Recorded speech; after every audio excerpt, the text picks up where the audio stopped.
Welcome to my channel. આજે આપણે પનીર તવા પુલાવ બનાવવાના છીએ। આ પુલાવ ફટાફટ બની જાય છે અને ખૂબ જ ટેસ્ટી બને છે। તો ચાલો બનાવવાનું શરૂ કરીએ। એના માટે એક પેનમાં 1 ચમચી તેલ અને 1 ચમચી ઘી લઈ લેવાનું છે।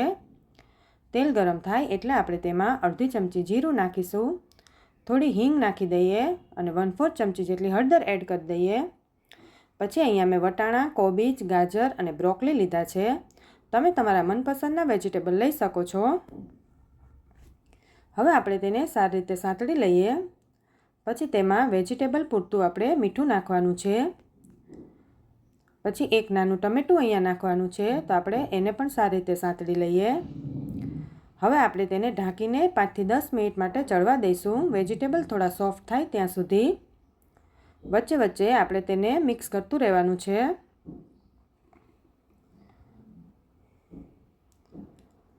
આપણા વેજીટેબલ્સ થોડા સોફ્ટ થઈ ગયા છે। આને એકદમ સોફ્ટ નથી કરવાના, બસ થોડા સોફ્ટ થાય ત્યાં સુધી જ આપણે તેને ચડવા દેવાના છે।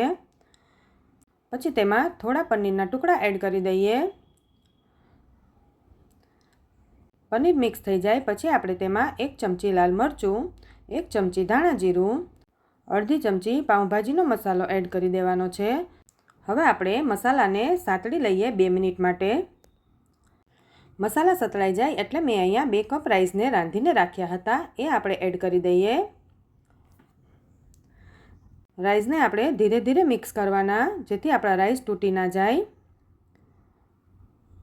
પછી છેલ્લે તેમાં અડધો લીંબુનો રસ એડ કરી દઈએ અને ઉપરથી લીલા ધાણા એડ કરી દઈએ। પછી તેને આપણે મિક્સ કરી લઈએ।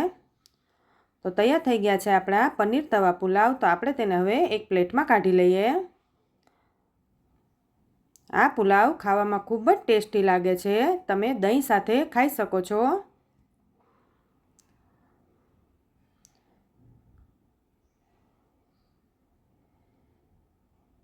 આપણે તેને પ્લેટમાં લઈ લીધા છે, તો ઉપરથી થોડા લીલા ધાણા નાખી દઈએ। તો તૈયાર છે આપણા પનીર તવા પુલાવ। તમે ઘરે જરૂરથી એકવાર ટ્રાય કરજો।